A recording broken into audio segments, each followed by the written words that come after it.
Dear students, आज हम लोग 22 नंबर एपिसोड कर रहे हैं। तो जो लोग नए जुड़े हैं वो करंट एपिसोड से जुड़ जाएं और अच्छे से तैयारी करें। इस एग्ज़ाम को निकाला जा सकता है।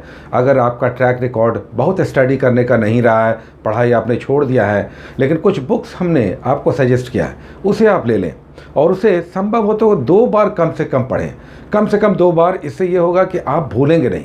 कई लोग कह रहे हैं कि हम पढ़ते हैं भूल जाते हैं। उसका एक बड़ा कारण ये है कि एक बार पढ़ के आप छोड़ देते हैं। रिवीजन आप बढ़ाइए, याद रहेगा आपको।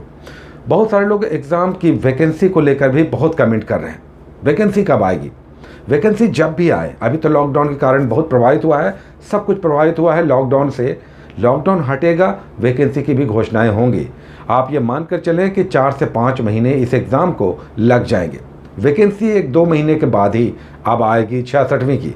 इस बीच लेकिन 65वीं मेंस का डेट आ गया फॉर्म भरने का, तो ये एग्ज़ाम भी लिया जाएगा। मतलब यह है कि आयोग काम कर रहा है, तो आप स्टडी करते रहें। ये अपने सोचे कि वैकेंसी क्यों नहीं आ रही। वैकेंसी आ जाएगी तब हम पढ़ेंगे। वैकेंसी आने के बाद टाइम नहीं मिलता है, याद रखें। वैकेंसी आने के बाद टाइम नहीं मिलता। अभी जो आप पढ़ेंगे यही काम आएगा। तो स्टडी आप कंटिन्यू रखें। जब भी आना होगा वैकेंसी आएगी, हमारा पढ़ा हुआ रहना चाहिए, यही काम आएगा। चलिए, आज जो हम लोग टॉपिक्स ले रहे हैं उसमें कहीं पर भी आपको प्रॉब्लम हो, एक तो आप कमेंट कीजिए कि कहाँ पर प्रॉब्लम हुआ, और नहीं तो आप YouTube पर जाकर उस कंटेंट को देख सकते हैं। मान लेते हैं साइंस का कोई टॉपिक समझ में नहीं आ रहा है, आप YouTube पे देख सकते हैं। बहुत सारे एपिसोड्स हर टॉपिक पे भरे पड़े हैं। आज हम लोग हिस्ट्री में पहला टॉपिक 1857 का महासंग्राम कर रहे हैं। और आप जानते हैं कि यह भारत का पहला स्वतंत्रता संग्राम था, first war of Indian independence. किसने कहा, किस बुक में? कई सारी इस पर बुक्स लिखी गई हैं जो एग्जाम में आता है, याद रखें। 1857 मात्र बुक का नाम है 1857 इंडियन वॉर ऑफ इंडिपेंडेंस। ऐसे बहुत सारे बुक्स हैं, आपको यहाँ पर बुक में दिया हुआ है, आप जाएं ये सब देखें। लेकिन इसमें आपको करना क्या है? 1857 क्यों शुरू हुआ, किसके आसपास, इसका टाइम पीरियड समझें। कहाँ कहाँ विद्रोह हुआ, कौन नेतृत्व कर रहे थे, अंग्रेज़ों ने कहाँ इन विद्रोहों को दबाया, कौन नेतृत्व कर रहा था। जैसे दिल्ली में निकलसन और हडसन था जिसने विद्रोह को दबाया था। तो अलग अलग क्षेत्रों में नाना साहब कहाँ चले गए विद्रोह के दौरान, तो ये सब समझें। इसमें आप हड़प की नीति ज़रूर पढ़ें। लॉर्ड डलहौजी की हड़प की नीति यानी डॉक्ट्रिन ऑफ लैप्स। क्यों राज्यों को हड़प लिया जाता था, कौन से राज्य थे जिन्हें हड़प लिया गया, ये एग्जाम में आता है।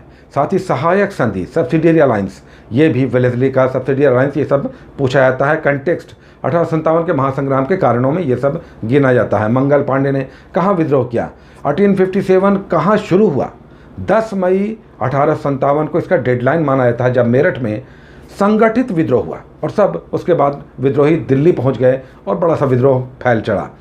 चलिए, उसके बाद हम लोग दूसरा टॉपिक आज ले रहे हैं इंडियन पॉलिटी में। ज्योग्राफी अभी हम लोग नहीं कर रहे हैं चूँकि समाप्त कर चुके हैं, तो हम लोग फिर से स्टार्ट लेंगे। लेकिन अभी हम लोग इंडियन पॉलिटी कर रहे हैं जिसमें आज आगे बढ़ चुके हैं हम लोग। तो आपातकाल, इमरजेंसी कर रहे हैं। आप जानते हैं कि आपातकाल किसी भी देश में कब लगता है, क्यों लगता है, इसके लिए संवैधानिक प्रावधान क्या है। तो अनुच्छेद 352, 356 और 360 आपको करना है। किस राज्य में सबसे पहले लगा, किस राज्य में सबसे लंबे समय तक लगा। राष्ट्रपति जब आपातकाल की घोषणा करते हैं तो कितने दिनों के अंदर संसद से अप्रूवल लेना पड़ता है, ये अधिकतम कितने दिनों तक रह सकता है, तो ये सब आप समझें। वित्तीय आपात आर्टिकल 360 अभी तक नहीं लगा है, तो समझ कर पढ़ें आपातकाल। उसके बाद इकोनॉमी में हम लोग कर रहे हैं, हम लोग अर्थव्यवस्था में आज उद्योग यानी इंडस्ट्री कर रहे हैं। तो औद्योगिक नीति, उसके बाद नई औद्योगिक नीति, कुटीर उद्योग, लघु उद्योग, ये सब क्या है। महारत्न, नवरत्न, ये सब आप समझें। महारत्न की संख्या अब जाकर महारत्नों की संख्या 10 हो गई है। यानी वैसी कंपनियां जो बड़े मुनाफे कमाती हैं और सरकार उन्हें स्वायत्तता देती है उनके निर्णयों में।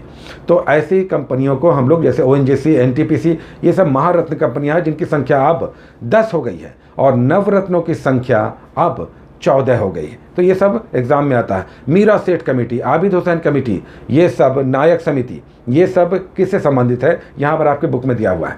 उसके बाद हम लोग साइंस के 2 टॉपिक्स करते हैं। फिजिक्स में आज हम लोग लास्ट टॉपिक कर रहे हैं, फिजिक्स समाप्त, आज ये समाप्त हो जाएगा। लास्ट टॉपिक मैग्नेटिज्म, चुंबकत्व कर रहे हैं। टॉपिक थोड़ा सा गूढ़ है, तो हम आपको बता देते हैं छोटे छोटे कुछ इसमें पार्ट्स कर लें। जैसे मैग्नेटिक फील्ड, चुंबकीय क्षेत्र क्या है, ध्रुवों पर या भूमध्य रेखा पर मैग्नेटिक फील्ड किस प्रकार का होता है। इसमें 3 बहुत इंपॉर्टेंट चीज़ है जिसे आपको करना चाहिए। अनुचुंबकीय, प्रतिचुंबकीय और लौह चुंबकीय पदार्थ। ऑक्सीजन किस प्रकार का पदार्थ है, निकेल, कोबाल्ट और आयरन किस प्रकार का चुंबकीय पदार्थ है, प्राकृतिक और अप्राकृतिक चुंबक कैसे बनते हैं, किन पदार्थों के बनते हैं, बस इतना कर लें। और कुछ यूनिट्स, इकाइयाँ आपको समझना चाहिए, एग्जाम में यूनिट्स रेगुलर आते हैं, मैग्नेट में इतना कर लें काम चलेगा। उसके बाद हम लोग साइंस में बायोलॉजी रेगुलर करते हैं, हर टॉपिक में बायोलॉजी ज़रूर करते हैं, जबकि फिजिक्स और केमिस्ट्री हम लोग बदल बदल के करते हैं।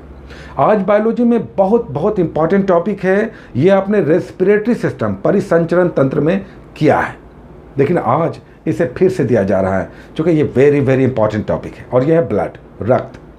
ब्लड को समझना है, ब्लड क्या है, किन पदार्थों से बना है, प्लाज्मा किन पदार्थ से बना है, आरबीसी, डब्ल्यूबीसी और प्लेटलेट्स, इनका बायोकेमिकल नाम, एरिथ्रोसाइट, थ्रोम्बोसाइट, ये सब किसका बायोकेमिकल नाम है।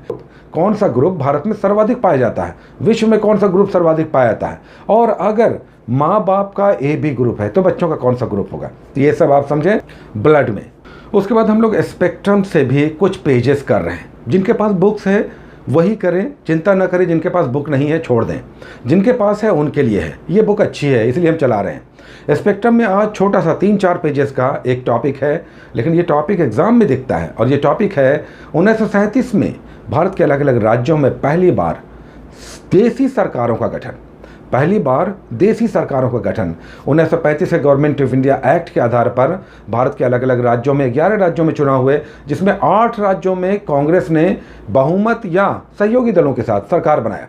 इसमें संयुक्त प्रांत, मध्य प्रांत, बिहार है, असम है, मुंबई है, मद्रास है, इसमें कांग्रेस ने सरकार बनाया। सरकार चलाया कैसे, इसमें क्या क्या कांग्रेस ने किया, जबकि यहाँ पर विदेशी सरकार थी, किस तरह से सरकार चलाया। 28 महीने सरकार चली और फिर त्याग पत्र इन लोगों ने दे दिया 1939 में आने के कारण। तो ये समझे, छोटा सा इसमें पेजेस 2-3 पेजेस हैं। और फिर हम लोग बिहार स्पेसिफिक टॉपिक करते हैं, बिहार का एक टॉपिक। ये टॉपिक अगर आप अच्छे से कर रहे हैं तो ये आपको बहुत बूस्ट करेगा। ये दिखने में लग रहा होगा बहुत से लोगों को बहुत ही साधारण, लेकिन ये टॉपिक्स अगर आप कर रहे हैं तो आप कंसेप्ट बिल्ड कर रहे हैं। और आज हम लोग जल संसाधन कर रहे हैं, वाटर रिसोर्स। इसमें नदियाँ, बेसिकली नदियाँ हम लोग कर रहे हैं, बिहार की प्रमुख नदियाँ। इसमें गंगा के उत्तर और दक्षिण बिहार, उत्तरी बिहार की प्रमुख नदियों को करना है, गंगा की सहायक नदियाँ, और फिर बिहार की दूसरी नदियाँ कहाँ से निकलती है, कौन सी नदी है बिहार की जो बिहार में ही निकलती है और बिहार में ही टर्मिनेट कर जाती है। तो ये सब प्रमुख नदियाँ करें, यहाँ पर जलप्रपात, वाटरफॉल भी दिखेगा। और फिर उसके बाद हम लोग करंट अफेयर्स करते हैं। करंट अफेयर्स में ऑनलाइन हम लोग कर रहे हैं, जिसमें 10-10 दिन का, चूँकि हम लोग 4 दिन के लिए, याद रखें कि ये टॉपिक्स आपको 4 दिन के लिए दिए जाते हैं। तो इन 4 दिनों में आपको जनवरी 2020 चल रहा है, ऑनलाइन डेट वाइज करना है। आप ऑनलाइन जाएं, डेट वाइज 21 जनवरी 2020 करंट अफेयर्स हिंदी में आप टाइप करें, आ जाएगा। 10 दिन का आपको यहाँ पर करना है, 20 से लेकर 30 तारीख तक करंट अफेयर्स करना है जनवरी 2020 का डेट वाइज। और फिर लास्ट में हम लोग करते हैं विविध, जो हम लोगों ने ऐड किया है, ये लूसेंट और क्रॉन में जो लास्ट के पेजेस हैं, मिसलेनियस, विविध, ये बहुत प्रोडक्टिव हैं। क्वेश्चन इनसे रखे ही हैं, कम से कम 2-3-4 क्वेश्चन यहीं से दिख जाएंगे।